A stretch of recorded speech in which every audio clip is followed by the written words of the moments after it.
Okay, thank you very much, Inga. I think I should present myself to you all. I'm a youth worker. I work at Garuzde Youth Center.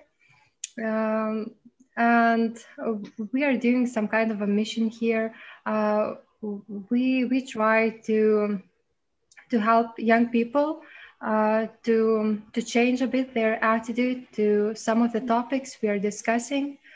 And it's going to be very nice to discuss with you about how foreigners feel here in our country, because there are a lot of stereotypes that foreign people face to. And we also have in our center 2 volunteers that are volunteering in our center, and maybe they will ask questions too, because we also face with some stereotypes in our country. So it would be great if they will share their own opinion.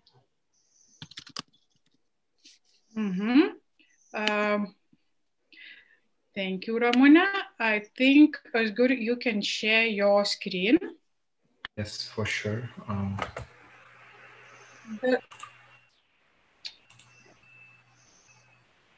Is it okay? Yes. So it looks like I do not need to ask, do everybody can understand in English? From your names, I can guess. I think so that everybody of you can understand in English. So our discussion will be in English. And Özgür, can you introduce Human Library, or I should do this? Maybe you can do it better than me. Now. Okay, switch next slide. Yeah. Yes. So Human Library is a non-formal human rights education method, which is based on that through telling real stories, we are implementing stereotypes and growing up for some kind of social groups, especially for social vulnerable groups. So, for example, we are not saying that everybody of us need to be really nice, kind, smile, and respect everybody, and to respect, for example, for all foreigners. But we are saying that, look, not all foreigners are similar, just everybody of them is different human. They have different lives, different stories, and different dreams. So that's on what a Human Library is based on. And Gargždų Youth Center asked us to join their big conference and to talk about tolerance for foreigners. So Özgür will manage this discussion. Özgür. Yes, thank you. Hello, everyone. So I should start with presenting myself. My name is Özgür Deniz. I'm from Turkey, and I'm 22 years old, and I'm an English language teacher. So today we will talk about why foreigners need to prove their value. This will be my first moderation of a meeting, so if I make any mistakes, please forgive me. Now, at first, I would like to start with common travel types to another country. I will be talking briefly. So, why do we travel to another country? It can be about study, for work, or migration, or it can be also just for tourism purposes. It has many subcategories, but mainly they are holiday, honeymoon, or sports tourism. There are many subcategories, as I said, and especially Lithuania. There are a few ways to enter Lithuania. The first one, the easiest one, is Lithuania is a Schengen area country, and people from Schengen area can enter Lithuania without doing anything, basically. And if you're not from Schengen area, you will need a visa and a temporary residence permit. There many countries in the world who needs a Schengen visa, and there are many countries, including the European Union. I mean, most of the European Union who don't need a Schengen visa. So you can also enter Lithuania as an asylum seeker if you are experiencing war, violence, or persecutions in your home country. You can ask for asylum, and you can travel to Lithuania to be safe here. After Lithuania proves that you are unsafe in your home country, you will be titled as a refugee, and you can also enter Lithuania illegally. But if you do this way, you will have no rights at all. It's not at all. Sorry, switch off my voice. It's okay. So, my question. We will have questions for you. Yeah. So I talked to our participants before. We had a small chat. So I asked them, what are the strangest questions you have ever received? And some of them said, I haven't received a strange question. Some of them said, why are you not married? By the way, these questions are asked by local Lithuanians. Please keep that in mind. And a lot of people wants to know, why are you really in Lithuania? So this is, I guess, the most asked question to foreigners. Somebody got asked, why are you not arrogant? And are you Muslim? Are you here for money? And are you Native American? Kind of questions. Okay, the second question I asked to our participants, do you think Lithuanians trust in foreigners? Quite diverse answers here. Some think so, some think yes, they do. Somebody even thinks sometimes they trust too much. So we will talk about these. Okay, we gathered some newspaper headlines. So I'll just read them for you. A man from Libya thinks that Lithuania is a stable, nutty, and rapidly evolving country. So, and Iranians think that the main uniqueness of Lithuania is their people. So, as you can see, foreigners are actually can actually realize things here. So they are not passive, but rather active. But interesting thing is that Syrians think that Lithuanians only look grumpy. I believe that the headlines, the newspaper affect how people think, how local people think. So we will think about this more in the future, but I would like to say, I don't think all Syrians think that Lithuanians are grumpy, right? So integration for Mexicans in Lithuania wasn't difficult. So some people are having difficulties, some maybe not, but why?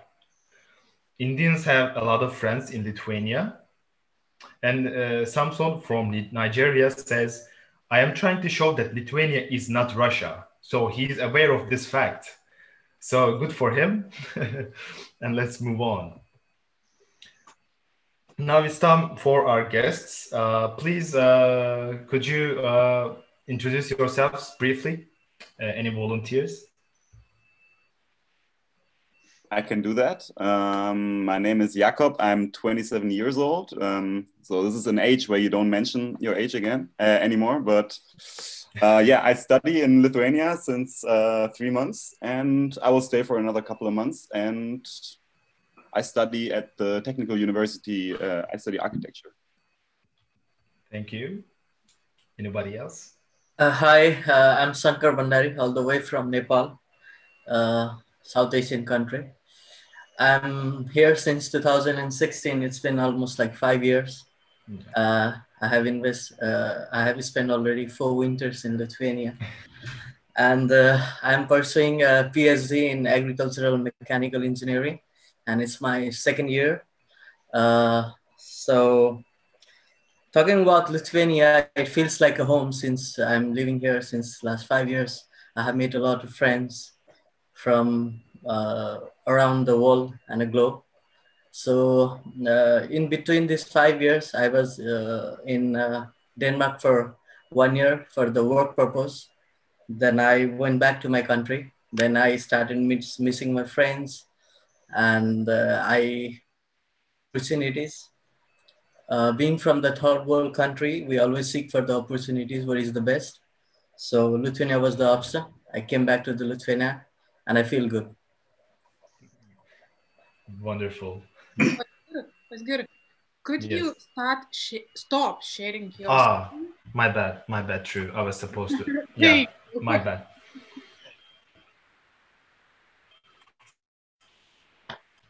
Yes, now it's better. Okay, who's next? Okay, I think everyone can hear me well. We can. Yeah, I'm Lanka. So the past 3 years I've been living in Lithuania as a asylum seeker, or else you can call it refugee. Nice to meet you, Darshan. Nice meeting you all. Oh, I think me? Yes. So I'm Vincent. I'm living here for already 11 years, but I spent many times in Lithuania before. I speak local language, and currently have a little cafe near Kernel. And I'm not young, I'm 44 years old. Nice to meet you, Vincent. Nice to meet you. Okay. Yes, please. Hello, my name is Tuba. I'm coming from Turkey and I'm 24. And I'm a volunteer in animal shelter, Lese, and I have been here 3 months. That's it. Thank you. Nice to meet you. Okay, my name is Max. I'm from Germany, and I study here at VGTU. I came here 3 months ago, and I will probably stay 1 or 2 more months. Hello, Max. I know him before. He's my flatmate.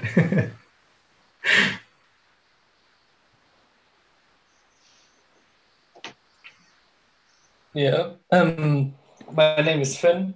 I'm 19. I'm also from Germany. I'm here for 3 months, and I will stay 9 more months. And I volunteer in Gagstu at Virus Janimus Centras with Ramune. And that's how I came here in this conference. Nice. So hello. Hello. Yeah. My name is Florian, and I'm from Albania, and I am 22 years old. And I also volunteered to Yosando with Fen and Ramon. And it's tonight is my first month being here. So it's quite nice. Even I had some challenge to be here in Lithuania, but it's still nice. Thank you. Nice to meet you, Florian. Hi, everyone. I'm Hello. Alejandra. I am from Nicaragua. I'm 23 years old, and I'm studying here also architecture in KTU, and I've been here for a month already. Welcome. Nice to meet you, Alejandra. Is this all? Is this everybody? I think I should go. Yeah. Sorry, it's me again. My name is Julie, and I'm from Taiwan. I'm 32 years old. So the question, why are you still not married and with kids? That was from my colleagues, and I get asked it almost every day. I've been in Lithuania for 3 years now, and I have been working and living in Kaunas at Vytautas Magnus University. And this autumn, I just started my PhD in education, and I'm also working on some side projects. So if anyone is ever in Kaunas, I know Alejandra is in Kaunas, but I'm assuming that most of you guys are in Vilnius. So I guess it's a different experience of a Lithuanian experience, because Kaunas is something else that we can talk about later. Thanks. Thank you. Nice to meet you. Yes, I heard that. I really want to travel to Kaunas sometime. Okay, everyone. I guess that was everyone, right? So again, I guess we can start the question. Are there any nationalities that you have the most stereotypes? So we know that we are from very diverse countries, from Asia to Americas to Europe. So I'll give you 30 seconds to think about the stereotypes that you have about any country. So you mean like, do I think of any stereotypes, or do Lithuanians think of any stereotypes? No, does your nationality have any stereotypes about any country, any nationality? It's simple for us. Just white, black, brown. Would you like to elaborate on this? Why just black, brown, and no, white? For a country like us in Sri Lanka, there's nothing much like for us to say it's been for centuries and centuries, it's been colonialism. So for us, there is nothing new, or we don't mostly stereotype any people, because for us, it's a common thing. There's so much tourism going on there. So it's a normal thing. We don't normally stereotype anyone. Interesting point. Anybody else?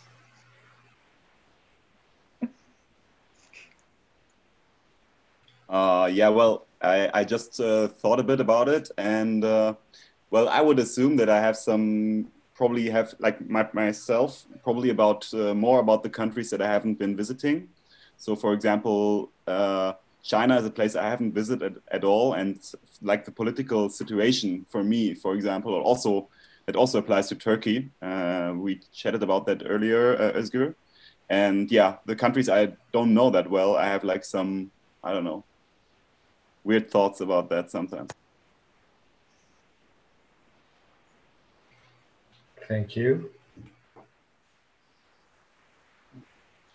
I don't know. Me, I travel so much that after all those travels, that I see that people are almost the same everywhere. You know, there's no really different. People want almost the same things, except some people who are a bit different. But most of the time, they want to be happy. They want to have a family. They want to have job and money.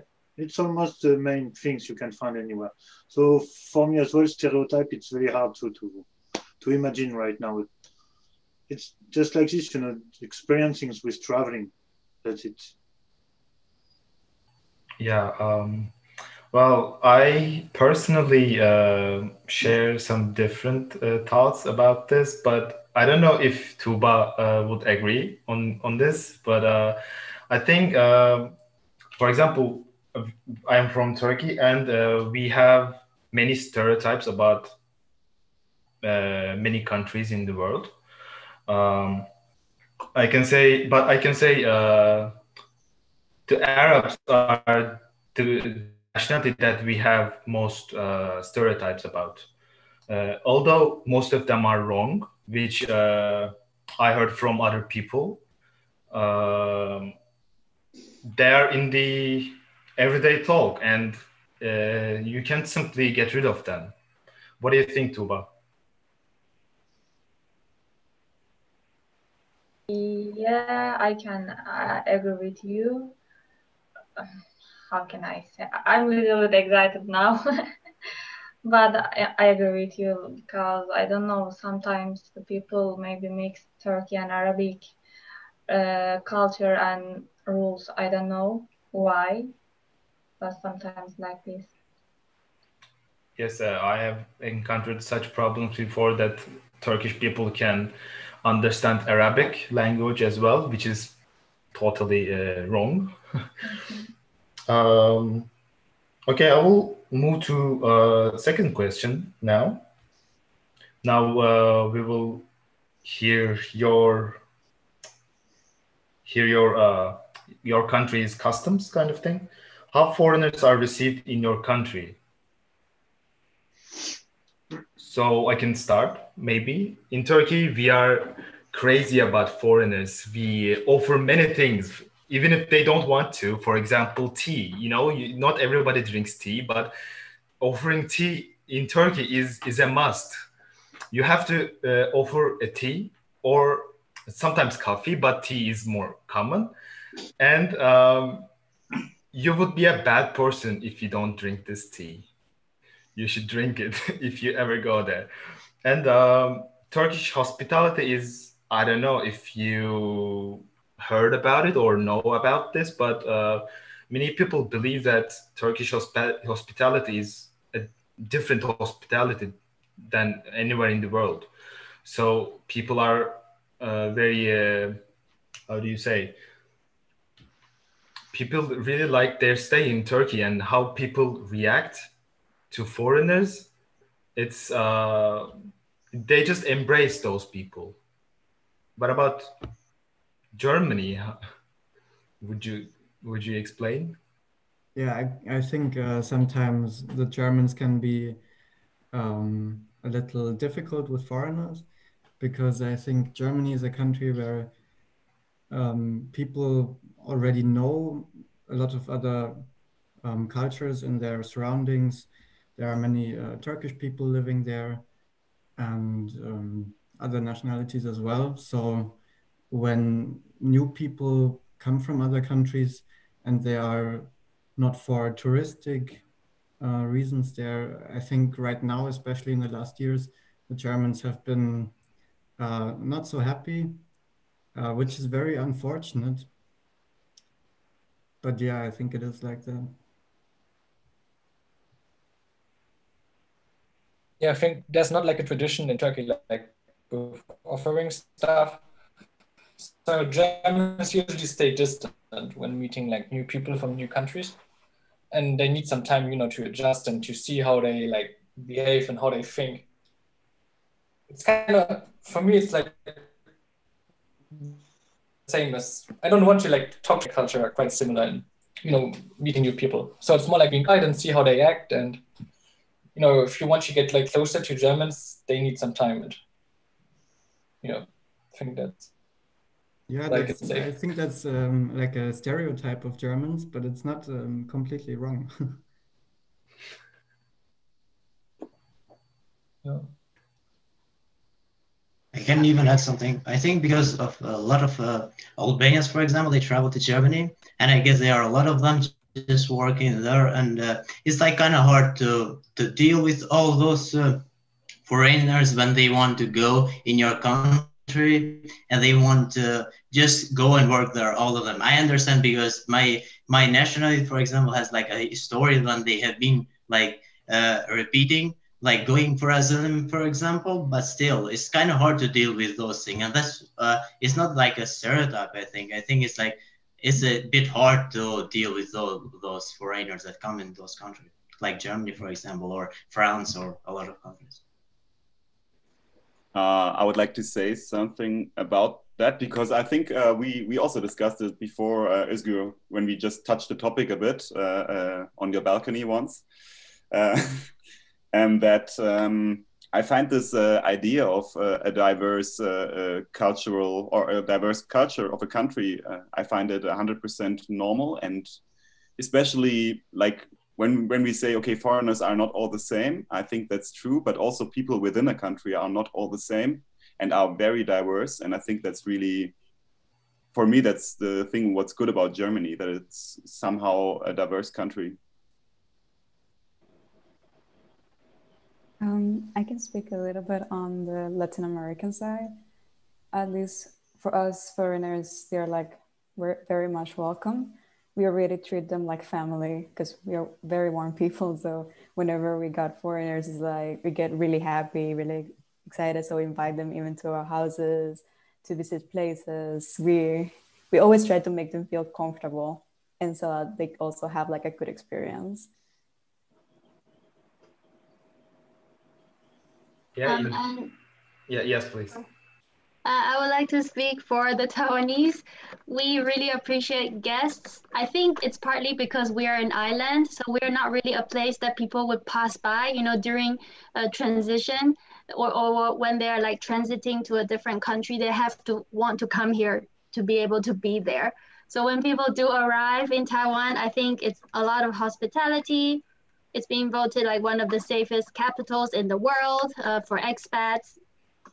I think it's also to do with our post-colonial, these kind of mentalities, because we've been, I wouldn't say colonized, but we've had many different European countries, you know, being part of our history. So then it is a lot of hospitality, a lot of food. I know every culture stresses that food is how they show, how they appreciate their guests. But there are almost, I cannot say for all the countries that's even present today, but for many of the countries, I can think of a themed restaurant that exists probably in the capital city in Taipei. There's even a Lithuanian bar there. And I think it was open last autumn. And as soon as it was opened, all of the Taiwanese people started inviting Lithuanians there, as if they don't know what to expect in the Lithuanian bar. You know, they're just like really keen on showing them that I guess everybody has a space, you know, and are allowed to be themselves in our country. So you're not expected to learn the customs of the locals, but you are allowed to be you. And I think that's a very beautiful thing. Thanks. So I can say something about Nepal, as the economic source of Nepal is mainly based on the tourism. We encounter most of the tourism every day from the different part of the world. Before, I used to say, my dad used to say, before 10, 15 years, tourists used to come, and our hospitality, as we used to introduce them a free food, free stay, but the time has changed now. Everything is well established, like homestay is there. There is no much restaurants in the remote part of the Nepal, because 90% of the part of the Nepal is remote. If you want to see the real face of the Nepal, you need to go to remote where even there is. So the thing has changed. We encountered a lot of tourists from the different part of the world, from all the continent and subcontinents. So regarding the knowing about the cultures and all, from the very childhood, I was very much aware about the different cultures and different peoples around the world.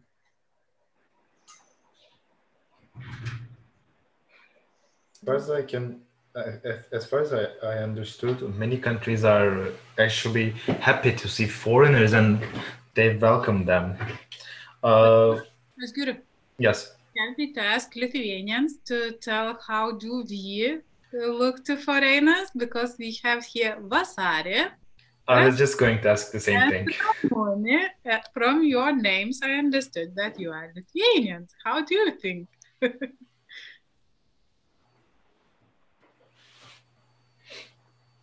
Oh, Vasarė gone. Okay, Ramone.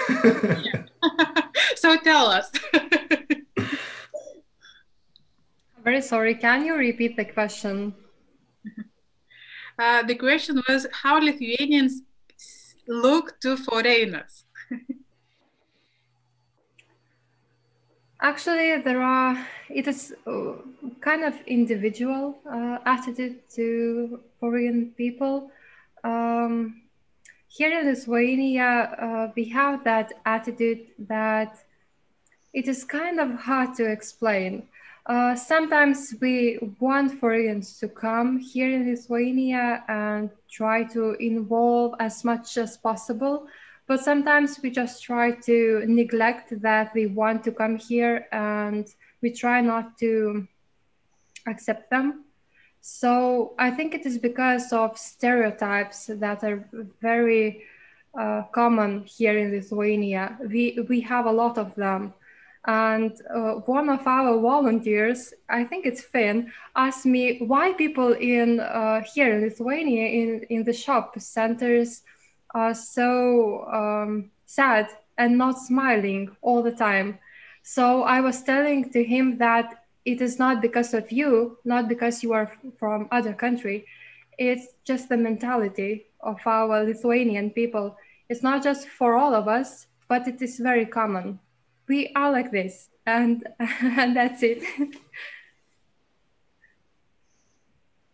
So yeah, that's it from me.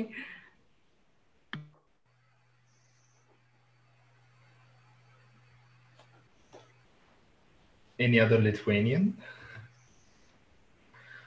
Okay, I can talk. Yes, please. So I do not meet a lot of people from another countries. Like Finn and Florian are the only ones I think I have met, except from Ukraine. I have met a lot of people, and well, for the fact that Lithuanians are very, I guess, sad all the time. My expression is always a monotone. I do not have a smile on my normal face, so I just smile to people I have met, and because that's hard. And I don't know. I have nothing against new people from another countries. I just do not talk English very much, and it's hard for me. So that's all. I have a question for you. Do you wonder why foreigners come to Lithuania?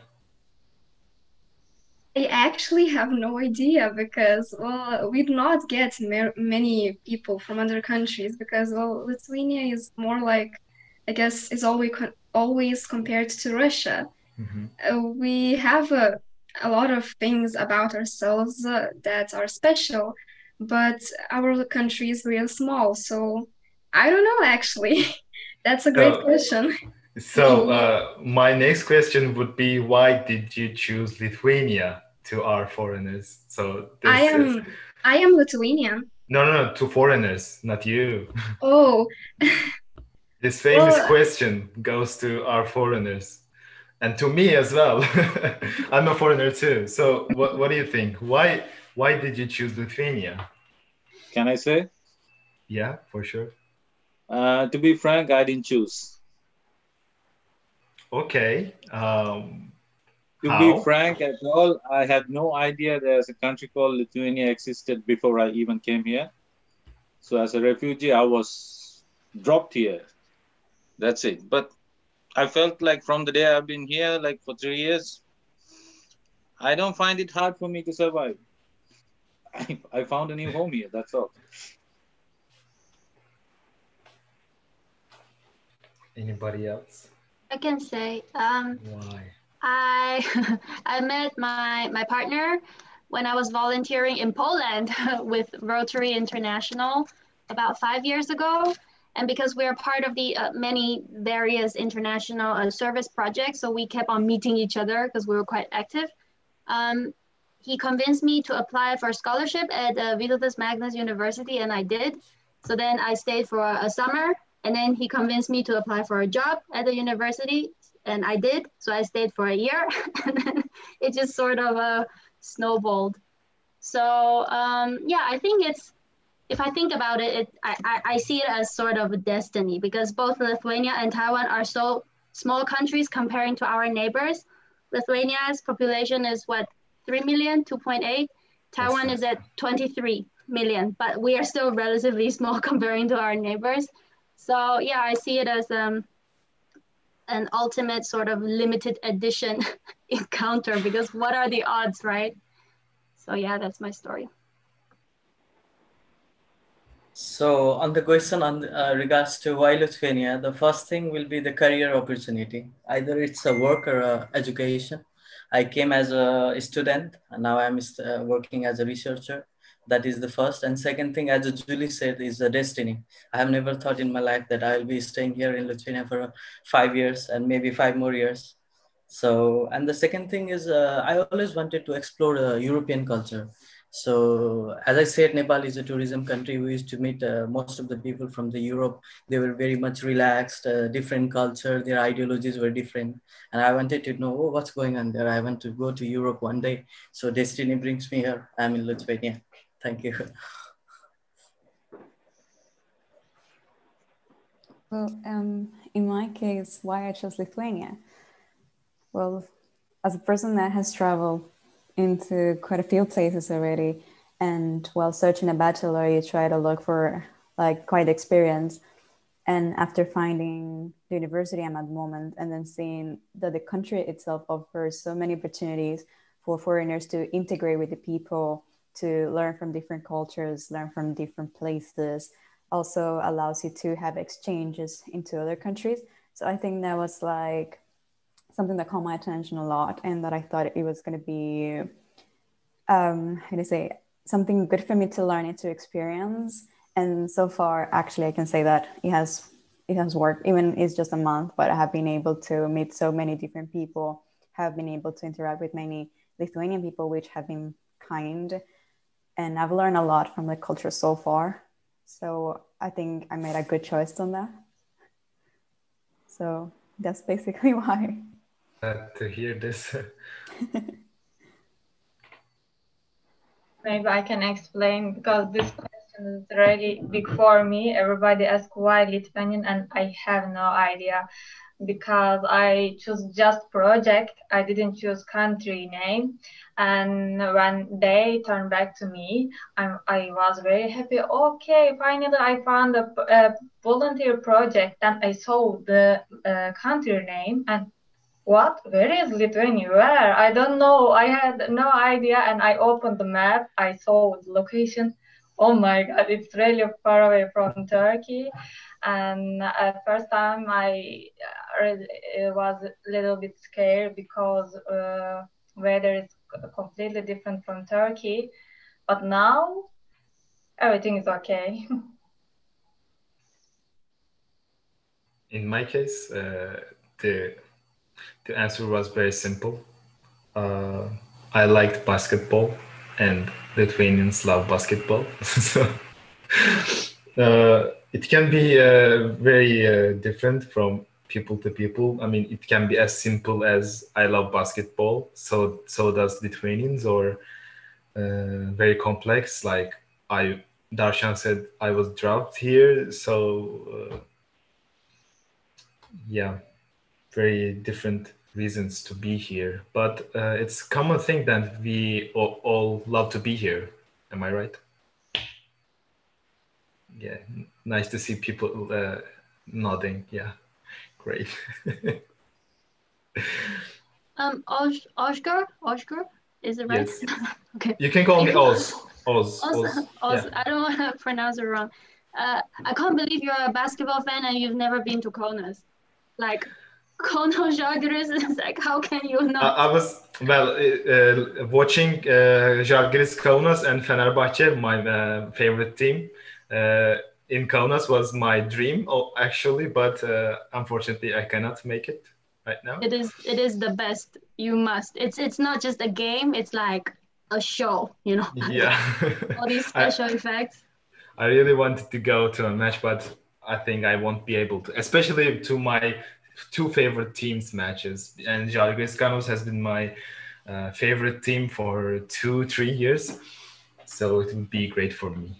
Mm.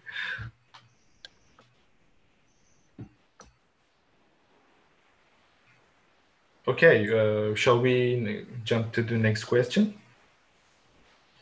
Our next question is rather simple.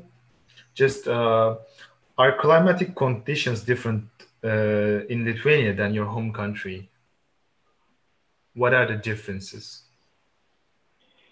So I would say, oh, sorry. Darshan, I will talk before you, okay? I know that you are letting me. Okay, this question I asked, it was good to ask, because for me it's always funny when people comes from warm countries and doesn't expect it that in Lithuania it could to be so cold. When Asgur come, he asked for me a few times where to buy a warm coat. I told him it's not cold yet. And he doesn't believe me, and he asked foreigners in Vilnius group where to buy a warm coat. Next very funny thing, Asgur thought that his glasses is too bad already for him. And Maria, our friend, told him that it's normal. It's normal. Your eyes is good, but everything is gray here now in Lithuania. So you look good, but our weather makes you to feel that your eyes are bad. So I'm always laughing from this. The reason why I was so concerned because I couldn't bring my winter jacket. It was a really big problem for me. But thankfully, a Turkish guy who found me on this specific Facebook group brought me 2 jackets. So thanks to him. Yeah, in Turkey, yes, we have cold weather. In my hometown, which is on the west of Turkey, has seen -24 last year. No, the year before, 2 years ago. So it can be as low as -25, -30 in some areas. But overall, it's very warm than Lithuania. So I was. I think I heard a sound. Okay, it was strange. So I have been to Czech Republic before, and the weather was again so cold there. But I've been here for 2 months, but I don't think it's colder than Czech Republic, to be honest. I don't know how, but Lithuania is far north, but it's somehow warmer than Czech Republic. And I can relate. I can live in this weather. It's getting warm for me too. What about? Yeah. Yes. I'm sorry. I think I interrupted again. No, it's okay. No, I had finished. Now, for me, the first time I came to Lithuania, I felt like I'm in a movie called Ice Age. Even the doorknobs were frozen where I used to live, and I was like, okay, this is fine. I can survive. I somehow, and also it's funny, like when I say, like compare my country, Sri Lankan weather to Lithuanian weather. When I say the coldest Sri Lanka gets, it's like +23, and that's actually a pretty decent summer in Lithuania.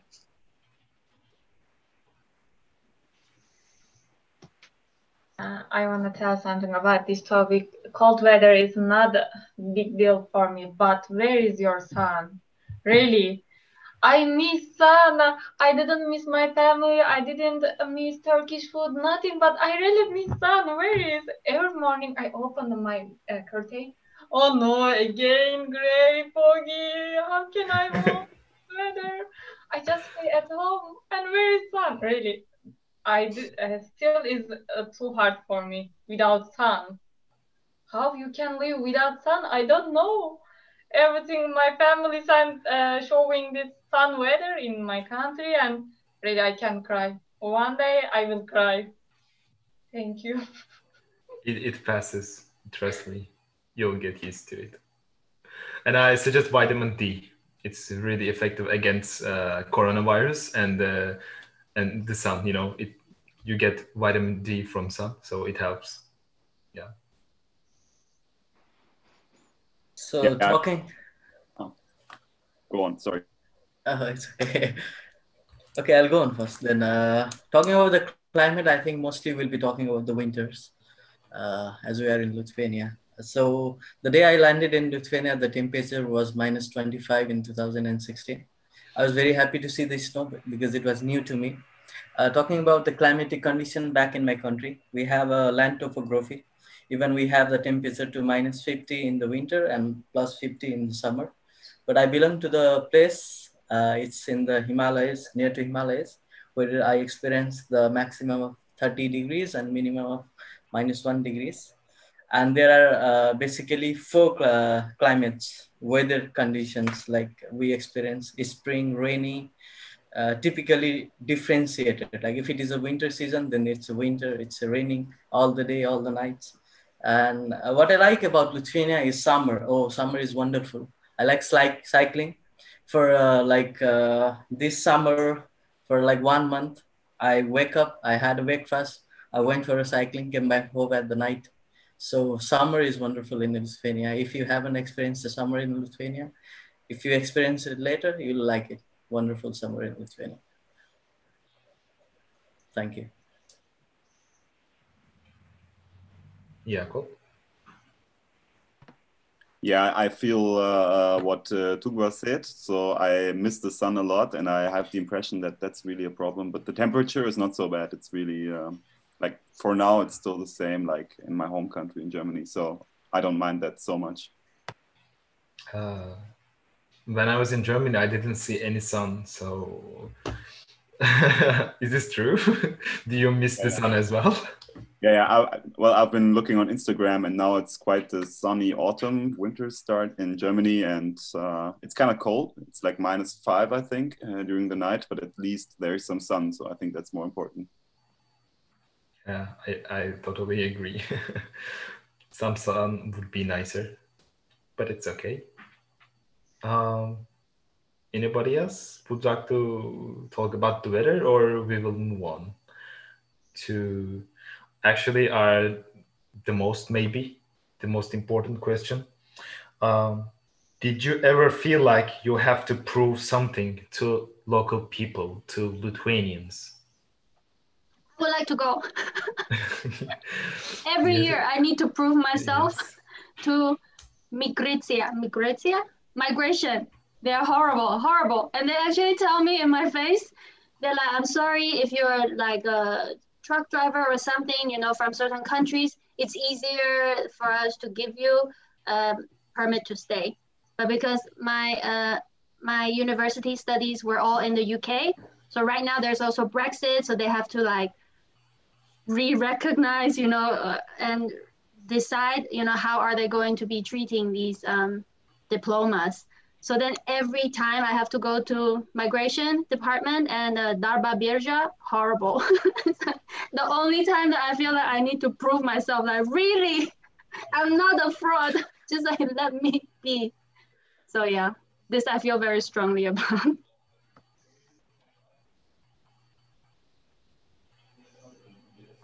Well, I can say my opinion on this as well.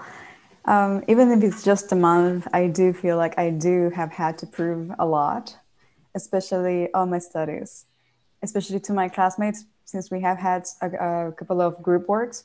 I do have to prove that I'm at the same level as them, especially on education, including my lecturers. Some of them, they are constantly asking like, are you up to this level? Are you same as people from here? So I'm constantly proving that educational wise, we're at the same level or at least similar level, that we are not just very low.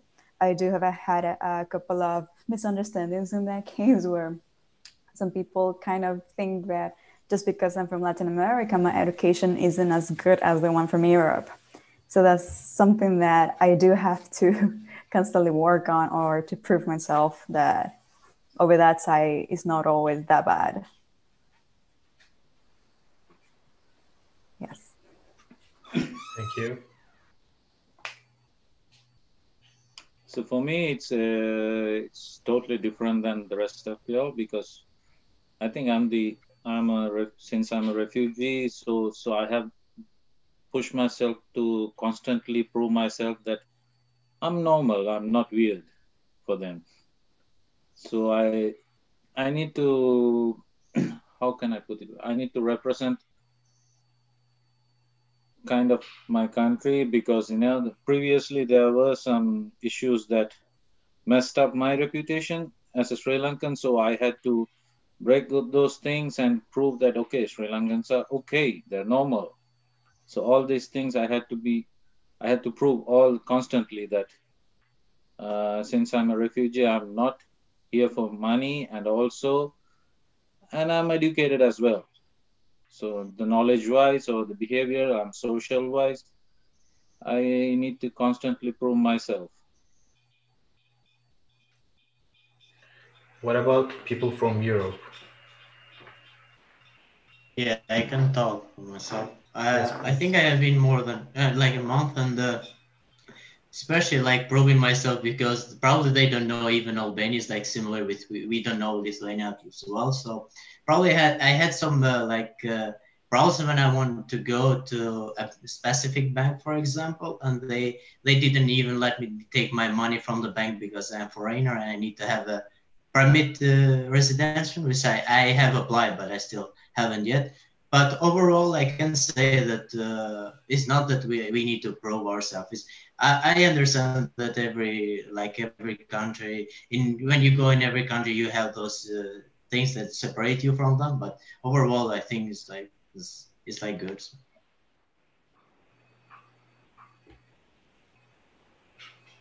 Well, you know, I was quite lucky because I speak native language, so I don't think I have to prove anything. You know, I just simply live with people, and they're accepting me as the French.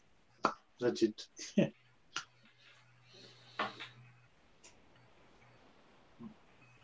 Maybe it's related to my field of work. So I work in schools previously, and now I moved to university, but I work a lot with teachers. In CONUS, I've been told that there's a certain stereotype associated to teachers being a very specific, I guess, combination of or representation of the demographics, you know, in general. Ladies, a bit older, they're grandmas already sometimes, so they're more conservative. And I guess what I had to prove is that I will stay. Because every year, you know, before we break for the summer, they always tell me, they always say goodbye to me as if I'm going to leave, because if you're qualified, if you have experience, if you're able to earn more elsewhere, then you definitely wouldn't be interested in staying. So I think it takes a while for, you know, teamwork to really happen, because sometimes colleagues don't feel very comfortable including me, because I might take on, you know, a task or being part of a project and leave very quickly. And that is something that, yeah, I guess one of our participants has said, I think knowing the language or trying to show that you are putting effort into learning the language definitely helps a bit. Most of the time I just laugh about it because my pronunciation is really bad, and you know, I work with teachers, so they always correct me, always. They never tell me, oh, well done, it's close. They're like, if you want to say it really precise and really accurate. But I don't think it's anything against foreigners. I think it's, you know, this pride with Lithuanian language and culture, which doesn't really exist in my country, which is sad, but we are also fairly new, so we are having to build our national identity. And I think I get to see a lot of that representation of Lithuanian identity being being practiced in everyday life through these kind of representations. So, yeah. I would like to say something about this. It's not only limited with Lithuania, but in general, this is something I have encountered or felt even before in my Erasmus studies. For most of the world, Turkey is a Muslim country, and probably the first question you receive, or one of the questions, is, are you Muslim? So, there have been some moments that I had been ignored just because because they thought I'm a Muslim. I don't have to prove my beliefs, my religion, to anybody in the world, but just to open up the conversation, just to get rid of some barriers. I really feel like I have to prove that I am not a religious person so that they can talk to me. It's happened a lot that people simply went away. So I really feel the pressure sometimes. I mean, it doesn't, as I said, it's not only about Lithuania, but also in other countries too. So I think even if a person is a Muslim, you shouldn't just walk away just because you think they are Muslim. Any thoughts on this? What I believe is, if someone is doubting or if you need to prove yourself in regard of your religion, then it's better walk away. It's not, it doesn't work if you prove anyway. So if you believe that every religion is equal, then only, and if you have other barriers that if you're under misunderstanding, you need to prove, then you have to prove yourself. Otherwise, it's not worth proving yourself. That's what I believe. So in regard of proving myself, there is always a language barrier. I need to assist some of the bachelor students, and so I'm learning Lithuanian since last 1 year very seriously. So having a language is always a beneficial if you're planning to stay long term in Lithuania. So in order to get all the opportunities, maximum opportunities, especially if you are working here, then language is something I need to prove myself and improve myself day to day. So that's what I feel. Thank you.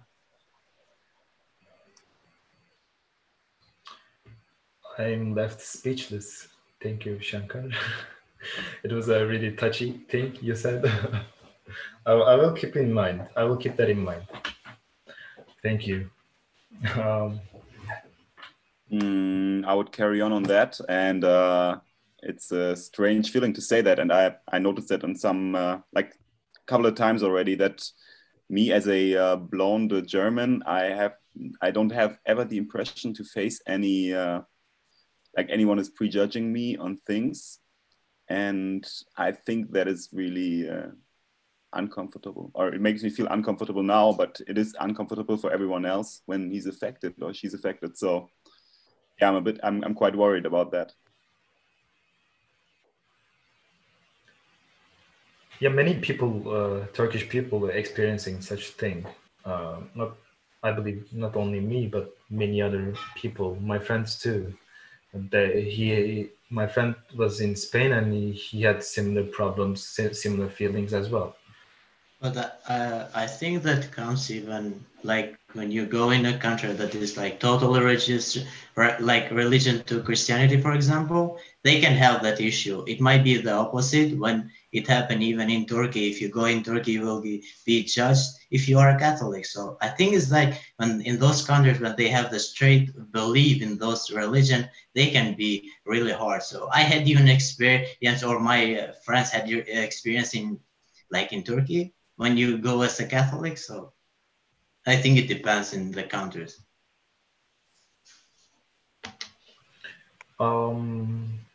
Tuba, what do you think? I have no experience about this topic in here, but when I was in Italy, I have same experience. Are you Muslim? Why? Something like this. But I think this topic is not about just Lithuania. It's the whole country, or actually not country. It's about the person. Because, for example, in here, nobody asked me my religion. Are you Muslim or no? Nobody didn't ask me. I think this depends on the people and situation, maybe.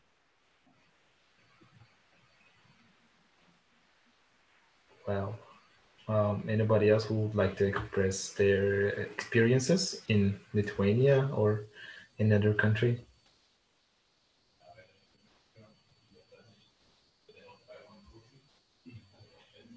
If no, I will jump to the other question. How do you find yourself in the community right now? Are you accepted by locals, or are you still trying to fit in? Or how was the process of fitting in?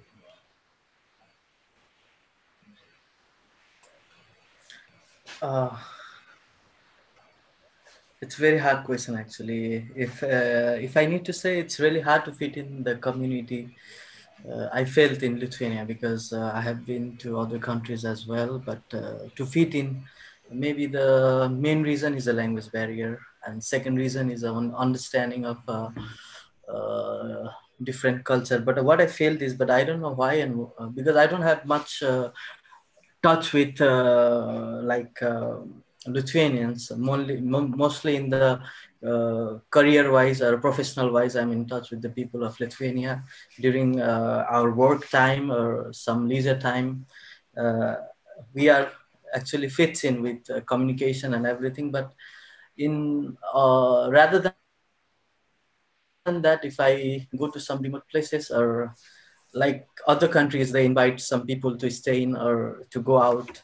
So I don't have any strong reason, but what I feel is it's really hard to fit in the community over here in Lithuania. That's what I experienced in last five years.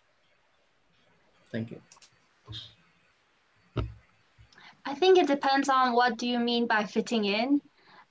Do you feel like you are being accepted for who you are is one thing.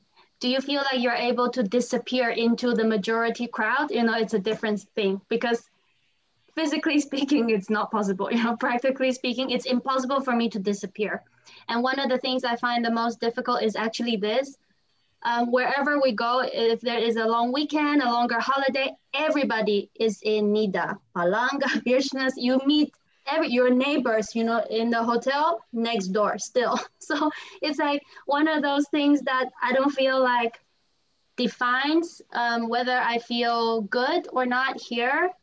I was just listening to your question, and then a few, I guess, moments sort of popped up for me.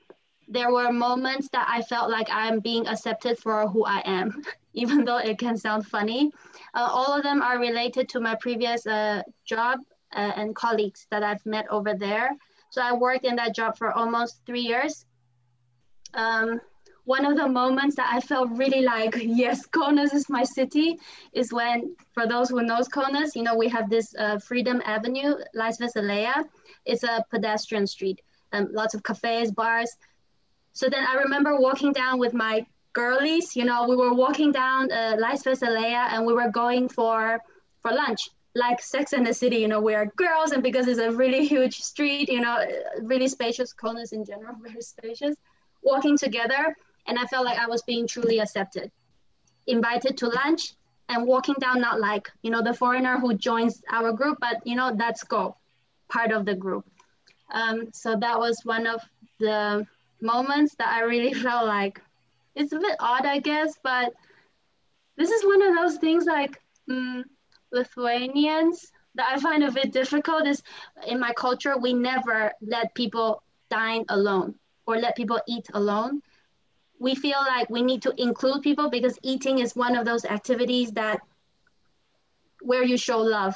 So then, you know, when I've been working in different jobs and different offices, you know, with different coffee rooms and sitting areas. And many of the times I find myself eating alone. And for me, this is one of those things. Therefore, being able to get invited, you know, and then just walking down to look for something together, you know, that feeling really made me feel like being included. And also when Lithuanian friends or colleagues invite me to meet with their own childhood friends, because, you know, many of my Lithuanian friends or colleagues, they were born and raised in Kaunas. They've maybe gone away for a study exchange, but then eventually they come back, you know, they have families. So for me as an outsider, I don't have the childhood classmates or neighbors that I've grown up with. So then it really means a lot to me when my Lithuanian friends wanted to introduce their own community and circles to me. And I really appreciate those moments where I felt like I'm truly being accepted here. Nice to hear your experiences. Anybody else? For me, it's like fitting in the beginning. I'm from Paparadi, so Inga knows how hard it is for a person who looks like me to fit in this place. Because, you know, as the previously said, you know, no matter like there's 100,000 people in Paparadi, they can see me clearly. I'm different. So it's kind of hard. But in a way, it's like if it's fitting in means like, okay, everybody knows me now and they accept me for who I am really.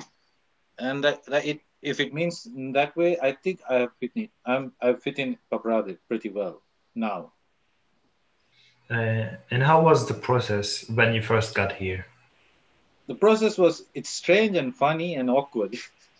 It's like people used to like stare at me for like 2-3 minutes straight when I go to like, you know, a shop or anything. They look at me like, some look really frightened, some look like curious, some look like disgusted. Like they know we are from this center, refugee center. So they know like, you know, we are refugees, we don't belong here. They have that concept that we don't belong here. So they give me looks, they called me certain slangs, which I didn't know the meaning in that time. I just used to smile at them. But then later I knew that what they really meant. So, but it was really hard. But gradually when they got to know me, like I'm a person who loves to make conversation and talk to people and know things. I'm curious about everything. So slowly when they got to know me, like now when I go in Papua, they don't know me by my name, but they always call me Sri Lanka. How are you? How are you doing? So it's kind of, I think I have fitted it. Like it's a gradually slow process, but it took me 3 years. So I think now they know me for who I am actually. So I have some pretty good friends over here. I want to add a bit to Darshan's story. Julie talking about Kaunas, and Darshan can to show a bit different Lithuania. Darshan, which language did you learn at first? I am really sorry, Inga, because Lithuanian is the hardest language in the world for me. I'm not blaming at this time. I'm not blaming you. Just I learned Russian quicker than Lithuanian. Yes, Lithuania, it's a bit different. For example, Julie is talking about Kaunas. Yes, Kaunas have differences from Vilnius, and I think Gargždai have differences as well from Kaunas or Vilnius. But for example, in Lithuania, especially in Vilnius district, in Švenčionys, or in that part, I don't know, I think it should to be west. A lot of people talking only in Russian, and we have Lithuanians, native Lithuanians, who doesn't know Lithuanian language. So my suggestion, don't feel stressed if your pronunciation of Lithuanian is bad, because other Lithuanians do not know any word of Lithuanian. Ačiū.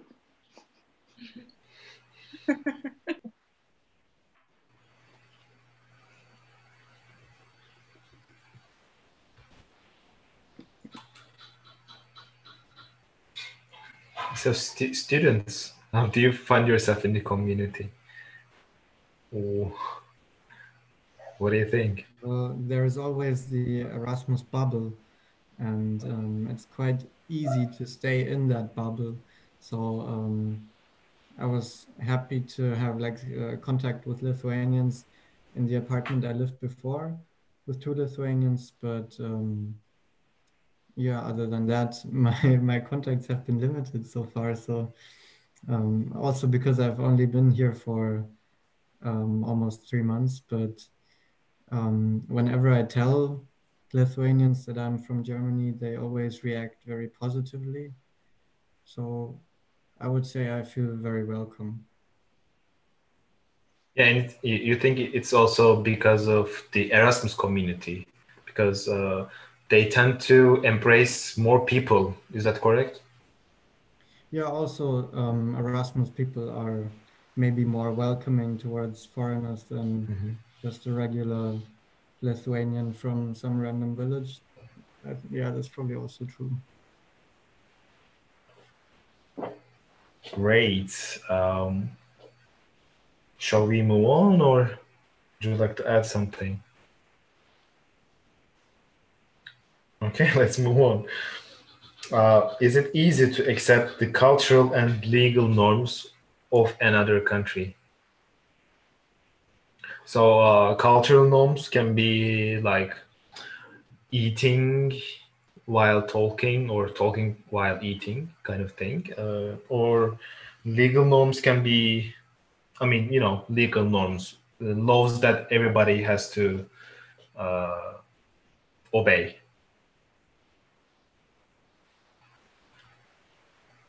I think I have two cultural shocks here.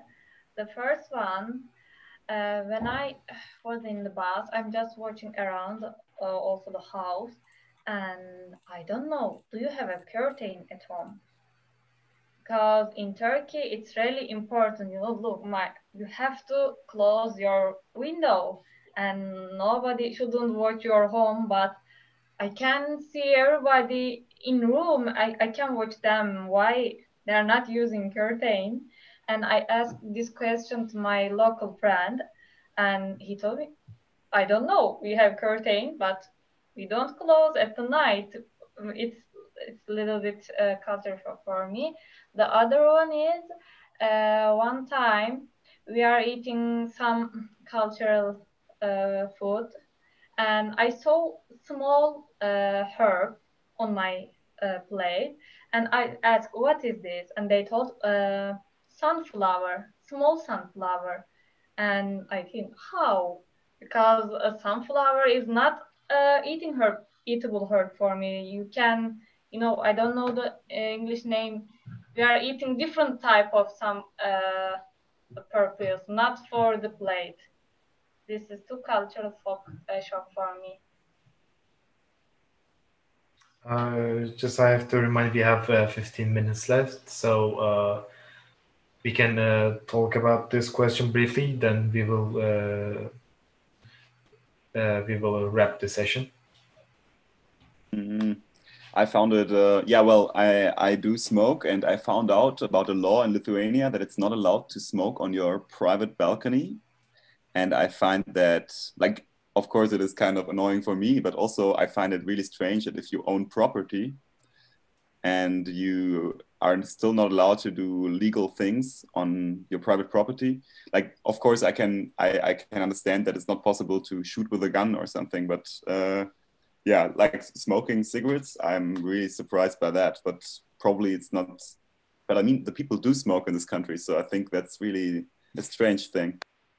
I thought that you could smoke in the balcony, but not. I did do it, but there was like a new law now that just popped up, like I think a year ago or so. And like if someone is like calling the police or whatever, then you mustn't do it apparently.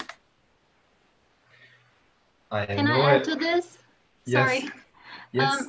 We, like my household, we're very closely following this announcement. I think it's going to come into force from the new year. Next New Year. So now people are informed. They give a bit of time, a buffering time for people to get used to it. And we are following this because our neighbor downstairs is always smoking on his balcony, and his smoke is coming into our window because we live upstairs and smoke is going up. So usually what we do now, the law is not still very strictly enforced. So usually when he's smoking, my boyfriend runs to the balcony and says something to him, like a little bit of threat, but not really a threat, like, I wish you no cancer, you know, like smoking stuff you should not. Sarcastic. Yeah, or like, you know, just the random things. So then I know this is going to happen, but actually if people are smoking, would you really call on the police just, you know, to ruin their relationship with your neighbors? Like, I really doubt this is going to happen that way. So I don't know how it would be.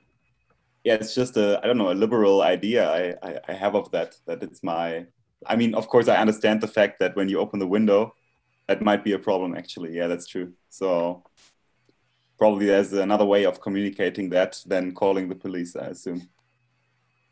Yeah, so nice that I quit smoking 2 weeks ago. Can I add to one of the cultural shocks, I guess, since I've arrived, that sort of struck me the most? I've met a lot of local people who are really, I don't know if they are homophobic, but they're just really against the idea of LGBT community. I'm Taiwanese, but I grew up in Thailand because of my family's job. So Taiwan is the first Asian countries to have legalized same-sex marriage. We have the biggest LGBT parade every year. So, and Thailand, as people know, is very welcoming, very okay for people being who they are, how they are. That being, you know, you can live normal lives almost, even if you're a drag queen or a transgender person.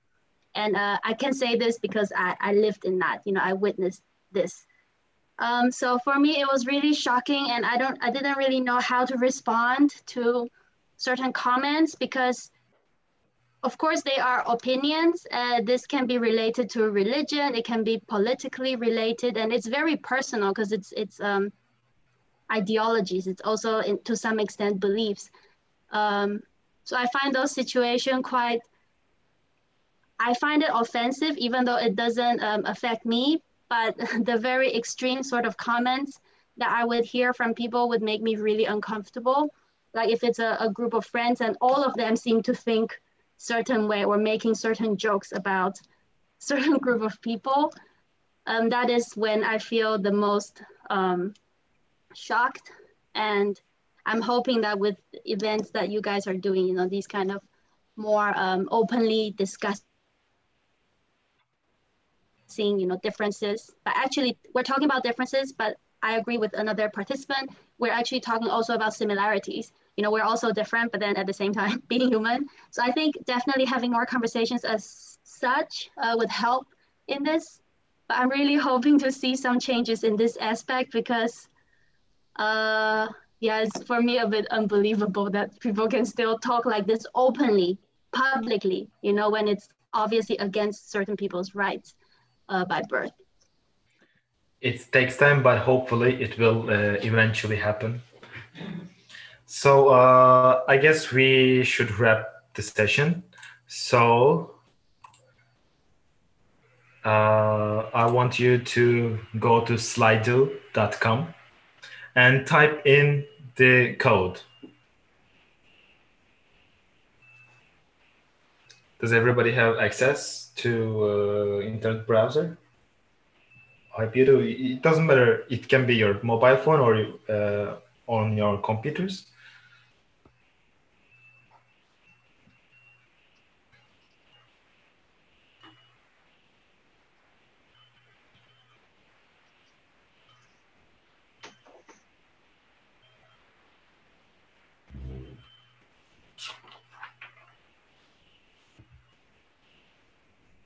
Is everybody in? Not yet. Sorry. Well, I managed to connect, and it sends me into an online discussion. Well, questions and answers and polls. Is that the one, right? Yes, true. Yes.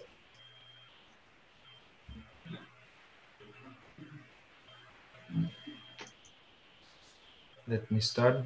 Those who joined, can you see the question on your phones or on your browsers? Yes, it's visible. If you have joined, you can just briefly answer the question.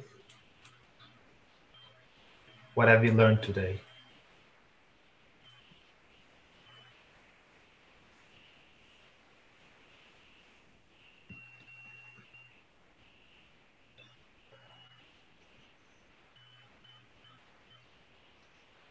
Yes, many people face cultural difficulties.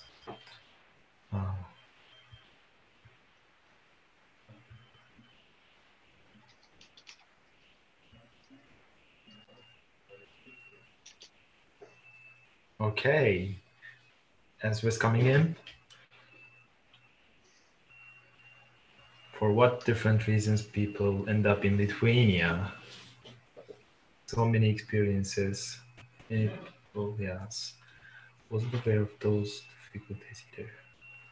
Okay. Lithuania is the best country in the world. I think so, yeah, I agree.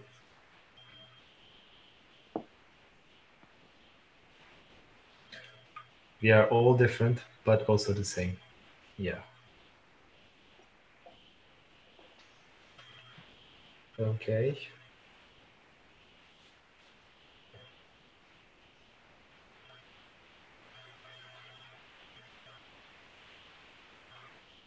Yes, a lot of people are struggling, but it's so nice to feel you that you're not alone. I hope this session helped you.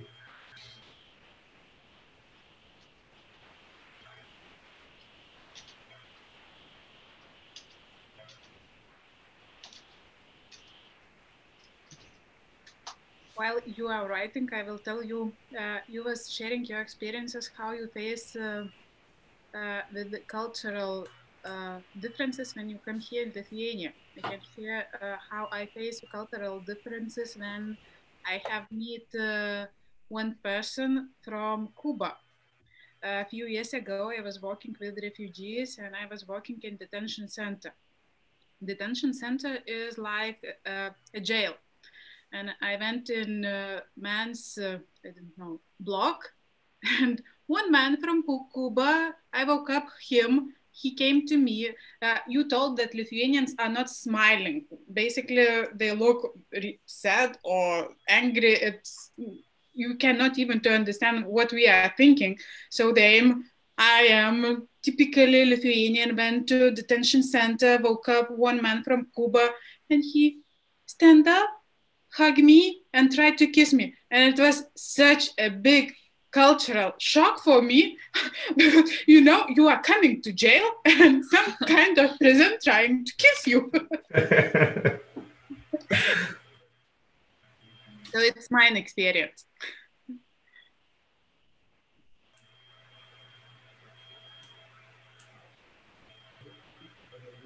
Okay, let's move on to the second part. How would you rate the session? It's totally anonymous, so.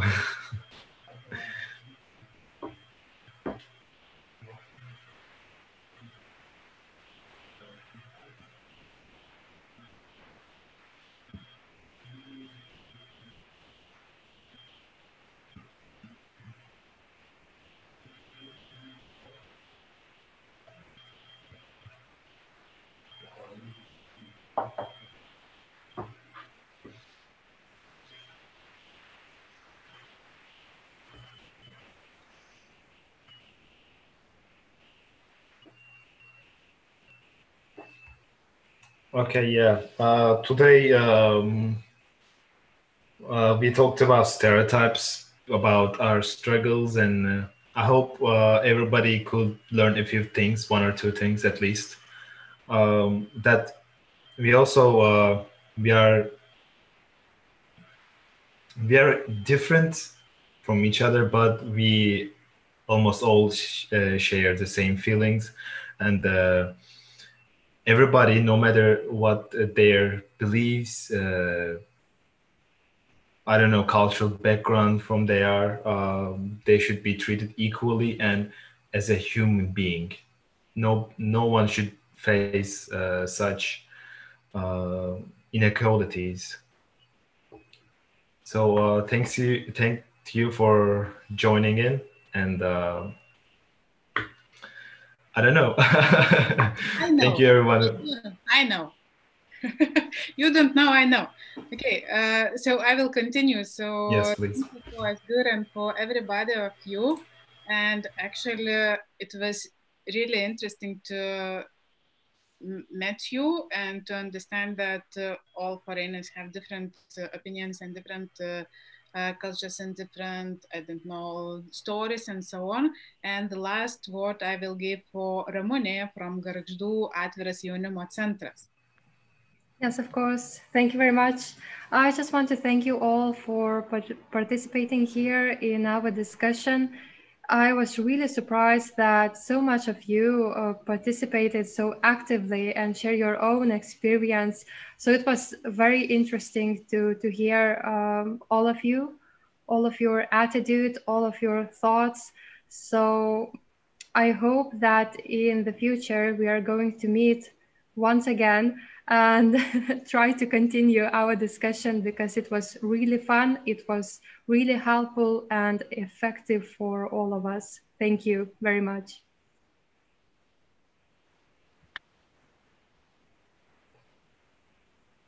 Okay, so ačiū. And see you on next time. Thanks a lot. Thank Bye. You, everyone. Goodbye. Ačiū, iki. Bye.